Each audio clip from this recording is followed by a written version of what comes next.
video, we are going to be learning about Newton's third law. I'm going to start off with a question. An ice skater is standing in the center of a frozen ice skating rink. She is holding a basketball. When she throws it forward, what happens to her according to the picture? Why do you think this happens? So you guys are all familiar with Newton's third law. So if you think about it, what you should say to answer this question is that when the girl exerts a force on the basketball exerts an equal but opposite force back on her. So Newton's third law explains why the ice skater moves backwards. Newton's third law says that when two bodies interact, the forces on the bodies from each other are always equal in magnitude but opposite in direction. So if we go back to this picture,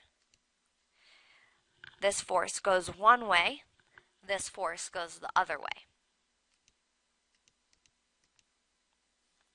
When we talk about Newton's third law, we have to identify action and reaction forces. So first, action and reaction forces happen on different objects. So the action force is exerted on one object, and the reaction force is exerted on the second object. What I mean by that is, let's look at this hammer and nail example.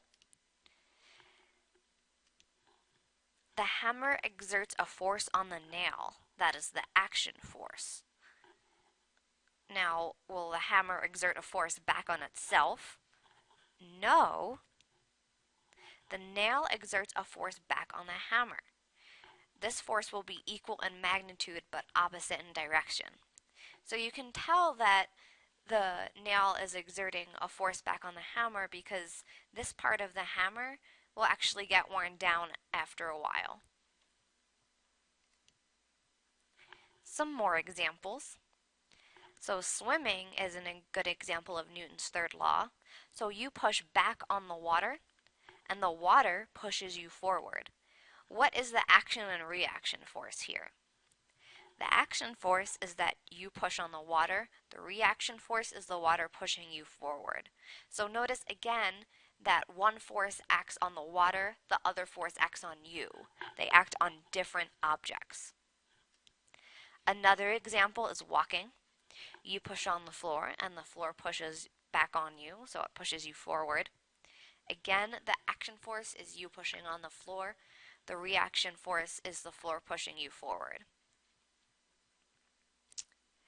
Another example, if you lean on a notebook, the notebook leaves a mark on your hand. So for example, if you lean your hand on the spirals of a spiral notebook, you'll clearly see the marks on your hand. What is the action and reaction force here? Think about it. Pause the video if you have to. The action force is you pushing on the notebook. The reaction force is the notebook pushing back on you, and that's why you get the marks on your hand. Other examples of Newton's third law would be kicking a wall. If you kick a wall, the wall is going to push back on you, and that's why your toe will hurt. Your toe doesn't hurt because you kick the wall.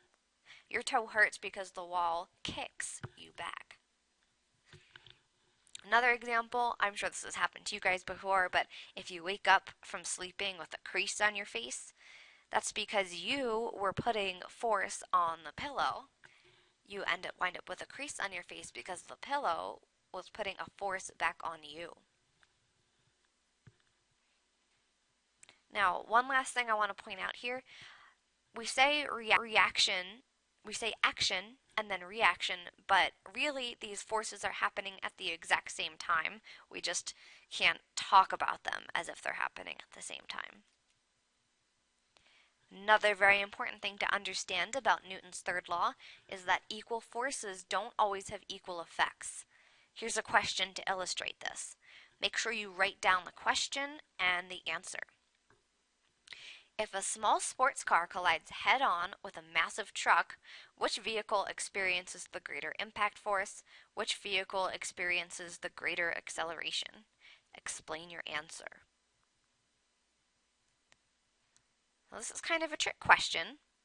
So the answer is that they're going to exert the same amount of force on each other. However, The sports car is going to accelerate much more because it has a much smaller mass. So each experiences the same impact force, but the sports car will experience more acceleration. Let's see if we can visualize this a bit. I am not very good at drawing, as you know by now. Anyway, here's some kind of pickup truck. And here is a sports car. So when they crash into each other, it's going to be with the same force. But the sports car will go flying backwards, because we know from Newton's second law that A, the acceleration, is going to be equal to F over m. So for the sports car, if the force divided by the mass, if the mass is small, the acceleration will be greater. And then the truck might move backward just a tiny bit.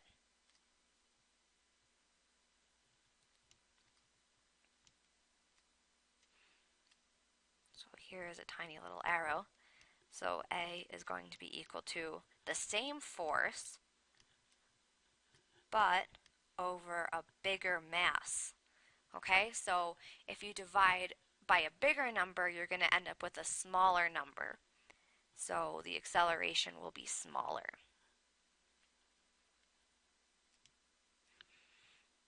Another good example of Newton's third law is tug of war. Actually, tug of war illustrates all of Newton's laws. It illustrates the first law because if these two people are pulling with equal force, then the rope will not accelerate in either direction. So unless an unbalanced force acts on the object, it will not accelerate.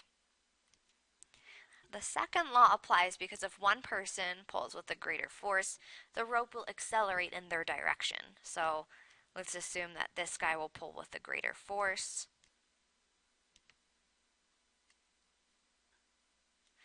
Then the rope will accelerate in that direction.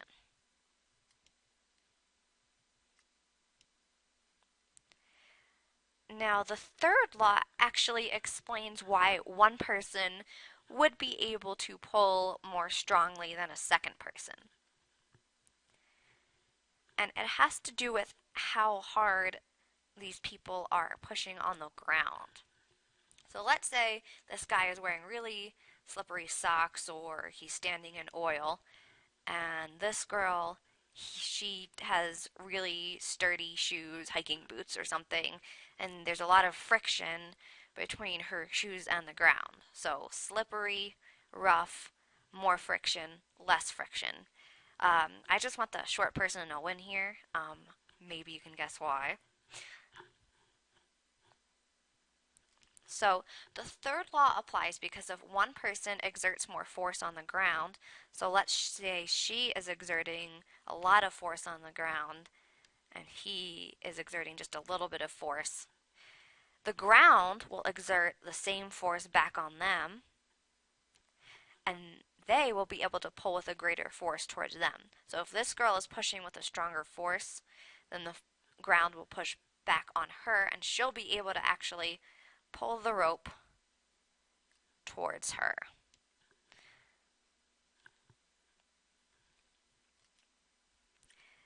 Another common problem that is often asked to physics students is the horse and cart problem. So your book does this in comic form on page 61, but I actually put the comic in the PowerPoint. So basically the idea is that there's a horse and a cart, and the horse thinks that it can't pull the cart forward because of Newton's third law. So the farmer says, "Giddy up, pull the cart so we can get going." And the horse says, "For me to pull the cart would be a futile effort." Do you guys know what the word futile means? If you don't, look it up. "You see, if I pull on the cart will pull back on me. By Newton's third law, the forces are equal and opposite, so they'll cancel out. A zero net force won't get us moving." So, what do you guys think about that? Do you think that the cart won't be able to move? Well, we know that it will, so let's see what the solution is to this problem. The farmer thinks, physics, physics, physics, physics. The acceleration of the cart is equal to the force of the cart divided by the mass of the cart. This bird is also thinking, physics, physics. And then the farmer says, I don't care about the force exerted on you. I'm interested in the force you exert on the cart. You pull the cart, and I guarantee it will move. Just push backward on the ground. By Newton's third law, the ground will push forward equally on you, and then I'll simply follow along. And then in the next frame, the farmer says, that ground is doing a very good job. And the horse is grumbling. So basically what's happening here, the cart will pull back with a force that is equal to the force with which the horse is pulling, but we don't care about that. We care about what is happening to this whole system. And if the horse is pushing on the ground like that, then the ground will push back on the horse, and that will cause the whole system to accelerate forward.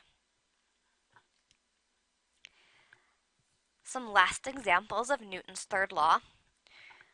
We learned that a plane is able to lift off because of Bernoulli's principle. A helicopter is able to gain lift because of Newton's third law. On a helicopter, the whirling blades push the air down and the air pushes the helicopter up. For birds, it's a similar thing.